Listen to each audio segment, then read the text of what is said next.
The next exercise you will complete is a memorization exercise, but before you complete it, we are going to go over another skill that will be important for you to develop to support your interpreting skills. Anticipation skills within the interpreting context means guessing what will happen next or what might be said next. For example, let's say you're interpreting for a patient who is scheduled for an MRI. If you have interpreted for a patient having an MRI before, using your previous experience, you might be familiar with the flow of the appointment, questions a provider asks, instructions they give patients, etc., which means you can anticipate what will happen or what will be said in the new encounter. You can also apply anticipation skills from the knowledge you accumulate from building your knowledge of general medical concepts, like learning about common procedures, treatments, etc. And another example in which you can apply anticipation skills is during an encounter in which the patient comes into contact with various providers during the same appointment. Each provider might repeat the same questions, and you will end up interpreting the same questions multiple times. This is a common practice that is done for a few reasons, but its main purpose is to serve as a protocol to increase patient safety. Anticipation skills help you to interpret quickly because it speeds up the message transfer process. It helps to strengthen accuracy since you technically have had time to prepare for an utterance rather than hearing it for the first time and having to interpret it on the spot. When you're conscious of this skill and you start applying it, you're forced to focus and be present, which leads you into learning concepts and storing information in your long-term memory for use when you need it. All of these things listed so far also help you reduce the need to intervene to ask for clarification or repetition from a speaker. Anticipating also helps you to deliver a smooth interpretation. Being smooth in your delivery is actually going to be very important. As a matter of fact, a lot of times providers who complain that they cannot easily understand the interpreter, yes, sometimes this is because of a foreign accent and intonations, but a lot of times it's because of choppy delivery. What I mean by choppy delivery is if the interpreter is having to work hard to process a message, for example, to reformulate it into the target language, their interpreting slows down and they will insert pauses or sound unsure. So when this happens, it becomes harder to understand the interpreter, but also makes the participants doubt the interpreter, since the interpreter seems unsure themselves. Now, anticipation is a great skill to have, but it's going to be very important that you use it to help you interpret accurately, quickly, and reduce the need to ask for clarification or repetition from a speaker. It's also going to be extremely important that you do not allow it to distract you.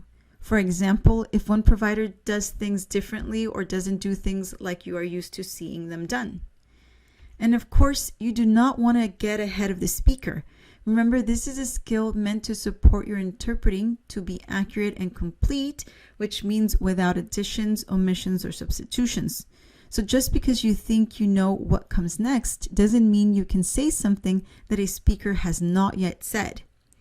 Add anything you think should have been said or say something in a different way than how the speaker has said it or phrased it. Let's take a look at a couple of examples of how interpreters correctly and effectively can apply this skill.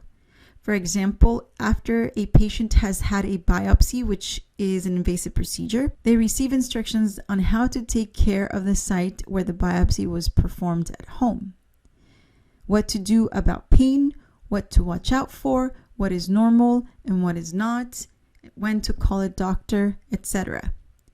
On the screen, you see an example of general instructions patients might receive after having a biopsy. You may have bruising, discomfort, or swelling at the biopsy site. If needed, use over-the-counter pain medicine that does not contain aspirin.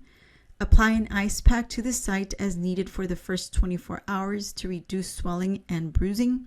Do not apply ice directly to the skin. Wrap the ice pack in a pillowcase or towel. Apply the ice for 15 minutes every hour. Avoid strenuous activity and lifting over 5 pounds for 24 hours. You may resume normal activities unless otherwise instructed. Test results are sent to your doctor. Your doctor will share the results with you. Call your doctor if you have bleeding, drainage, increased swelling, redness, or warmth at the site, pain not relieved by over-the-counter pain medicine. Now, as you listened, you probably were able to understand everything that I have said. So being familiar with these can help you to prepare with the medical vocabulary that you need to interpret them. So if you're familiar with the instructions, then you can prepare with the medical vocabulary that is going to be used. Prepare for terms that may not have a direct translation in your LOS, as well as prepare for phrases that might be common in English but uncommon or difficult to interpret in your LOS.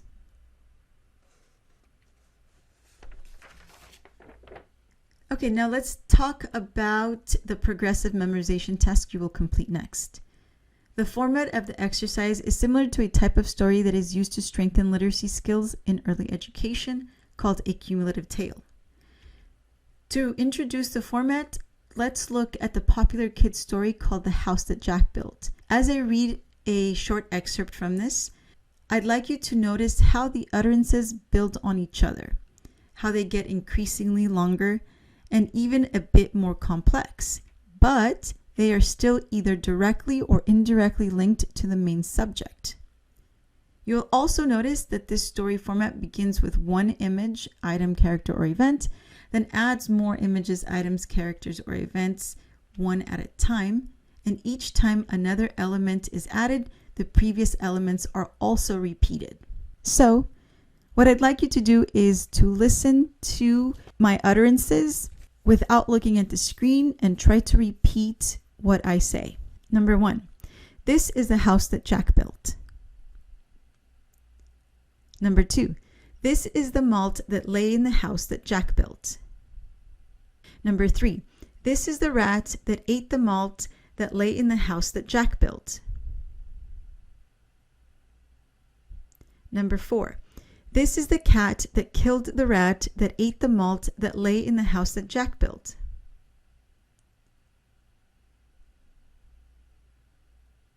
And number 5, this is the dog that worried the cat that killed the rat that ate the malt that lay in the house that Jack built.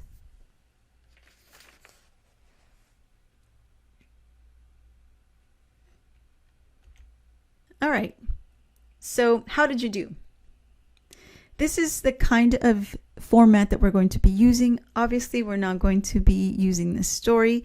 We're actually going to be incorporating medical terminology to increase your practice of medical terminology and also to increase your knowledge of general medical concepts. But the repetition in this type of story helps with learning vocabulary words, learning sentence structure and grammar, pronunciation, reading fluency, and anticipation. Now, that's why it's used in early education.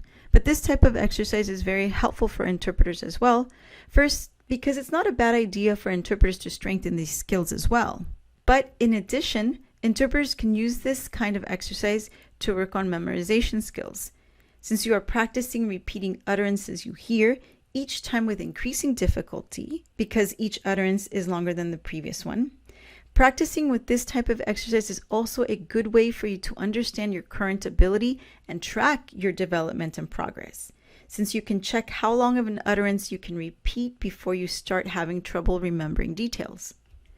This exercise also helps with learning how to monitor your output by exposing you to chunking and counting points, especially since for the most part, you will listen to a speaker deliver information in chunks, and that is done specifically because it is easier to memorize longer utterances when they are chunked.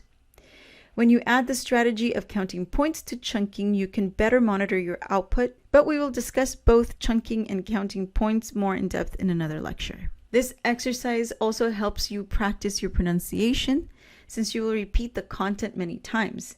Again, this is helpful with learning how to correctly pronounce medical terms that may be new to you or terms you may be familiar with in writing only, since you'll now get to practice saying them out loud, which is important for interpreters since we work with spoken language.